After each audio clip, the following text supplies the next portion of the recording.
We live in a world that feels increasingly heavy. Geopolitical shifts, global tensions, they aren't just headlines, they are biological stressors. When we face uncertainty, our brains are wired to prioritize one thing above all else: survival. But how do we stay okay? To the brain, uncertainty is often indistinguishable from a direct threat. It triggers a deep-seated evolutionary alarm. That alarm is the amygdala. It's our ancient defense system, and right now, for many of us, it's stuck in the on position.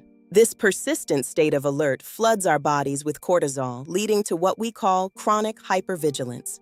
Geopolitical stress is particularly draining because it creates a sense of powerlessness against forces that seem beyond our control. But today, I want to show you how to take that power back by shifting the focus from your amygdala to your prefrontal cortex. The prefrontal cortex is the executive of your brain. It's where logic, reason, and your ability to regulate emotions reside. When the world feels chaotic, we must intentionally recruit this logical brain to override the primitive fear responses. One of our most powerful tools is cognitive appraisal, the way we interpret the information we receive from the outside world. Instead of seeing a headline as a personal threat, we can learn to view it as objective data. This creates emotional distance. That distance is the okay space. It's the gap between the event and your reaction where you can choose peace. Chronic hypervigilance drains your mental battery. It makes you reactive, irritable, and eventually completely exhausted.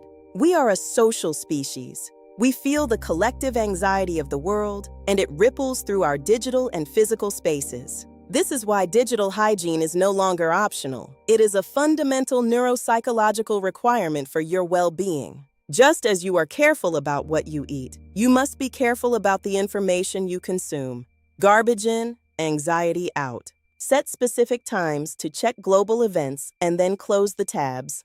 Give your brain permission to exist in the present moment. Now, let's talk about Stoic philosophy. It pairs perfectly with neuropsychology to create a blueprint for resilience. The Stoics taught the dichotomy of control.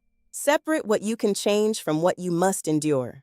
You cannot stop a geopolitical shift, but you can stop the shift from disrupting your internal peace and your focus. When the world is unpredictable, find safety in your routines. Your brain loves predictability. Give it to yourself in small ways. A consistent morning routine or a nightly gratitude practice tells your nervous system that you are safe right here, right now. We can also regulate the brain through the body. Activating the vagus nerve is like hitting the reset button on your stress. Deep, rhythmic breathing signals to the brain that there is no immediate physical threat, forcing the amygdala to stand down. Grounding yourself in your physical senses brings the prefrontal cortex back online. Feel the weight of your body in your chair. When you do consume news, do it as an observer, not a victim. You are the curator of your own mental environment. There is a difference between empathy and over-identification. You can be compassionate without letting global pain consume you. Your energy is needed here, in your life, for your people. Don't let it be stolen by things you cannot touch. Next, we develop cognitive flexibility. This is the ability to adapt your thinking as new information emerges. Resilience isn't about being rigid. It's about being like the reed that bends in the storm but doesn't snap. Ask yourself, is this a thought or is this a fact? Most of our geopolitical stress comes from thoughts about the future. We fear the unknown, but the unknown is also where opportunity lies. We can learn to sit in the mystery without panic. Every time you choose logic over fear, you are training your brain. You are building neuro-resilience. Lean on your community.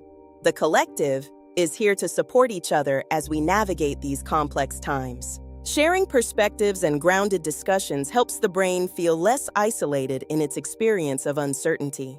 Remember, this is a long game. We aren't just getting through today. We are building a mindset for a lifetime. Let's distill this into a daily practice. 3 simple things you can do every morning to set your neuro baseline. First, check in with your body before you check your phone. How is your breath? Where are you holding tension? Second, set an intention for your focus. Choose what you will give your energy to today, regardless of the headlines. Third, move your body. Shake off the stagnant energy of stress and tell your nervous system that you are capable and active. Being okay doesn't mean the world is perfect. It means you are steady enough to handle the world as it is. We've covered the amygdala, the prefrontal cortex, digital hygiene, and stoic grounding.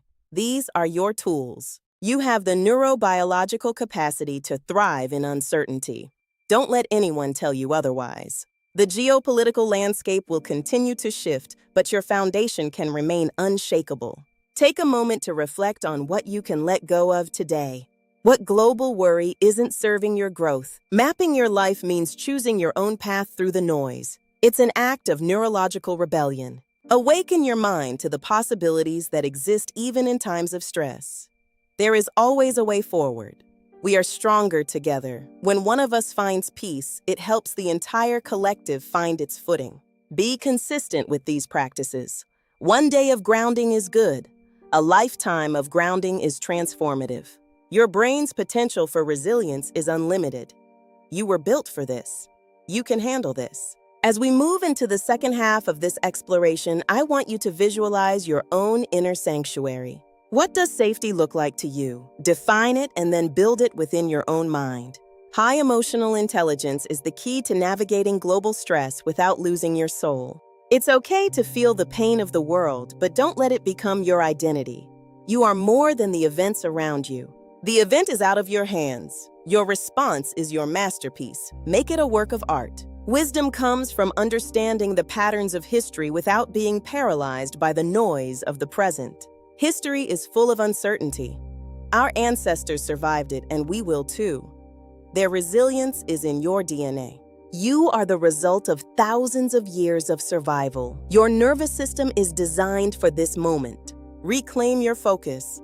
Where your focus goes, your energy flows. Don't give it away for free to every headline. Think of your attention as your most valuable currency. Spend it wisely on what builds you and the collective. Stay logical. Use your stoic tools, breathe, and remember your physical grounding. You've got this. Now, what is one action you can take today to support your own neurostability? Decide right now. Maybe it's a 5-minute walk. Maybe it's turning off notifications. Whatever it is, commit to it. Finding joy during stress is an act of resistance. It tells your brain that life is still worth living. Cultivate gratitude. It's the fastest way to shift the brain from lack and fear to abundance and safety. We are building a future where mental resilience is our foundation. Thank you for being part of this journey. Awaken the mind. Map the life. You are the architect of your own neurological experience. In these last few minutes, I want to leave you with one final thought. You are never alone in your uncertainty. You are steady. You are capable. You are part of something bigger. Remember that as you move through your week. Keep your head high and your prefrontal cortex engaged. The world needs your best self right now. We will continue to explore these depths together. Stay curious, stay resilient, and stay okay. If this resonated with you, share it with someone who needs to hear it. Let's expand our circle of resilience. Join the collective. Ensure you like, comment, share, and subscribe. Your engagement helps us grow. Thank you for your attention and your commitment to your growth. We are stronger together. Grow with us. Join the collective. Ensure you like, comment, share, and subscribe. Grow with us.